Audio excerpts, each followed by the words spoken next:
پیارے ناظرین کرام، السلام علیکم ورحمۃ اللہ وبرکاتہ۔ آج میں آپ کے سامنے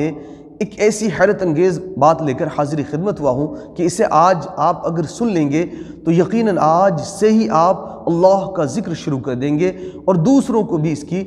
تلقین کریں گے، دعوت دیں گے کہ ذکر اللہ کے کتنے زیادہ فائدے ہیں۔ تو میں آپ کو یہ بتانے والا ہوں کہ آسمان و زمین کب روتے ہیں اور کیوں روتے ہیں، آسمان و زمین کا رونا کب ہوتا ہے اور کیوں ہوتا ہے۔ تو آپ سے گزارش ہے کہ اس ویڈیو کو آپ آخر تک ضرور سنیں، انشاءاللہ بہت ہی مفید ثابت ہوں گی، اور پسند آئے تو دوسروں تک بھی شیئر کر کے ثواب کے حقدار بنیں۔ شرح الصدور میں منقول ہے کہ حضرت سیدنا عبداللہ ابن عباس رضی اللہ تعالیٰ عنہ نے فرمایا، حضرت عبداللہ ابن عباس رضی اللہ تعالیٰ عنہ کی روایت بہت ہی مستحکم ہوا کرتی ہے۔ وہ فرماتے ہیں کہ آقا دو جہاں صلی اللہ علیہ وسلم نے فرمایا کہ زمین 40 دن تک مسلمانوں پر روتی ہے۔ اللہ اکبر! کیا فرماتے ہیں کہ زمین 40 دن تک مسلمانوں پر روتی ہے، یعنی جب اس کا انتقال ہو جاتا ہے۔ اور اس طرح کی روایت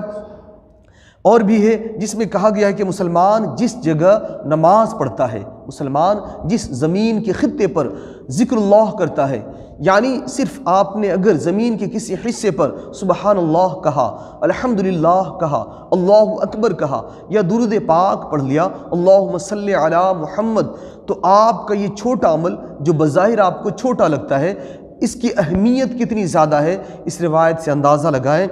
کہ روایت میں آیا ہے کہ قیامت کے دن زمین کا وہ ٹکڑا اس کے حق میں گواہی دے گی، وہ گواہی دے گا، وہ ٹکڑا زمین کا اس کے حق میں، یعنی اللہ تبارک و تعالیٰ کی بارگاہ میں زمین کا وہ ٹکڑا عرض کرے گا کہ اے رب تبارک و تعالیٰ، میرے اس حصے پر اس نے تیرا ذکر کیا تھا، آج تو اسے بخش دے۔ اللہ اکبر! کتنی پیاری روایت ہے۔ حضرت سیدنا عطا خراسانی رحمۃ اللہ تعالیٰ علیہ فرماتے ہیں کہ بندہ زمین کے جس حصے پر بھی سجدہ کرتا ہے، اپنی پیشانی زمین پر رکھ کر اللہ کی بندگی کرتا ہے، وہ قیامت میں اس کی گواہی دے گا، اور جس دن وہ مرتا ہے زمین کا وہ ٹکڑا اس پر روتا ہے۔ اللہ اکبر! انتقال کے وقت زمین کا وہ ٹکڑا اس بندے پر روتا ہے اللہ کی بارگاہ میں۔ اس طرح کی روایت حضرت سیدنا ابو عبید رحمۃ اللہ تعالیٰ علیہ سے بھی مروی ہے۔ وہ فرماتے ہیں کہ جب مسلمان کا انتقال ہو جاتا ہے، مسلمان کا انتقال ہو جاتا ہے تو زمین کے مختلف گوشے حصے، زمین کے مختلف حصے گوشے پکار اٹھتے ہیں کہ اے اللہ، ایمان والا بندہ فوت ہو گیا، ایمان والا بندہ فوت ہو گیا، بس آسمان و زمین اس کی موت پر روتے ہیں۔ اللہ پاک ان دونوں سے فرماتا ہے، ارشاد فرماتا ہے، آسمان سے اور زمین سے فرماتا ہے کہ تم میرے بندے سے کس وجہ سے روئے، میرے بندے پر کس وجہ سے روئے؟ تو وہ زمین کا ٹکڑا عرض کرتا ہے اور آسمان کا وہ دروازہ عرض کرتا ہے، وہ دروازہ کہ بندے کی زندگی میں جس دروازے سے اس بندے کا عمل چڑھتا تھا اللہ کی بارگاہ میں، اور اس دروازے سے روزی اترتی تھی۔ حالانکہ ہر بندے کے لیے اللہ تبارک و تعالیٰ نے آسمان میں ایک دروازہ متعین فرما رکھا ہے جس سے اس کا عمل چڑھتا ہے اور روزی اترتی ہے۔ جب کسی بندے کا انتقال ہو جاتا ہے تو وہ دروازہ بند کر دیا جاتا ہے۔ تو کسی مسلمان کی وفات پر، موت پر زمین کا ٹکڑا اور آسمان کا وہ دروازہ روتا ہے، تو رب تبارک و تعالیٰ ارشاد فرماتا ہے کہ اے زمین کے ٹکڑے یا آسمان کے دروازے، تم نے اس بندے پر کیوں روئے، تم اس بندے پر کیوں روئے؟ تو وہ ٹکڑا عرض کرتا ہے یا وہ دروازہ عرض کرتا ہے کہ اے رب ہمارے، وہ بندہ ہمارے جس گوشے پر سے گزرا، اے رب تبارک و تعالیٰ، میرے جس حصے پر سے وہ بندہ گزرا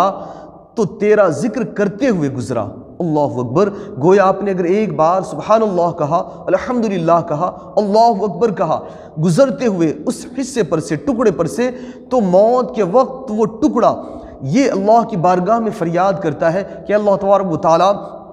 تیرا ایمان والا بندہ اس دنیا سے گزرا اس لیے کہ میرے اوپر اس نے تیرا ذکر کیا تھا۔ تو زمین کی اس عرض گزاشت پر، زمین کی اس عرضی پر اللہ تبارک و تعالیٰ کی رحمت جوش میں آ جاتی ہے۔ رب تبارک و تعالیٰ چاہتا ہے تو اس بندے کو بخش دیتا ہے، اس کی مغفرت ہو جاتی ہے۔ اور اس طرح کی ایک اور روایت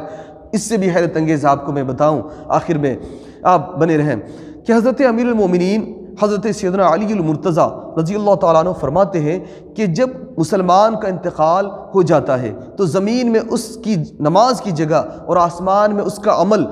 چڑھنے کا دروازہ اس پر روتے ہیں۔ پھر آپ نے قرآن کریم کی یہ آیت کریمہ تلاوت کی، فما بکت علیہم السماء والارض، یعنی تو ان پر آسمان و زمین نہ روئے۔ یعنی حضرت علی المرتضیٰ رضی اللہ تعالیٰ عنہ نے بھی قرآن کریم کی آیت پڑھ کر اس روایت کو اور مستحکم فرما دیا، اور یہ ہمیں سبق دیا، تعلیم ہمیں یہ دی کہ اے لوگو، اگر تم تھوڑا سا عمل زمین کے کسی حصے پر کرتے ہو تو موت کے وقت اور اس کے بعد تمہارے لیے وہ وقت اور وہ ذکر الہی، نعمت الہیہ ثابت ہوگی، اور اس کے صدقے میں اللہ تبارک و تعالیٰ تمہیں ضرور بخش دے گا، اور تمہاری بخشش کا یہی ذریعہ بن جائے گا۔ دعا ہے کہ اللہ تبارک و تعالیٰ ہمیں اور تمام مسلمانوں کو اس عظیم حدیث پر عمل پیرا ہونے کی توفیق عطا فرمائے، اور اس کے صدقے میں ہم سب کی مغفرت فرمائے۔ السلام علیکم۔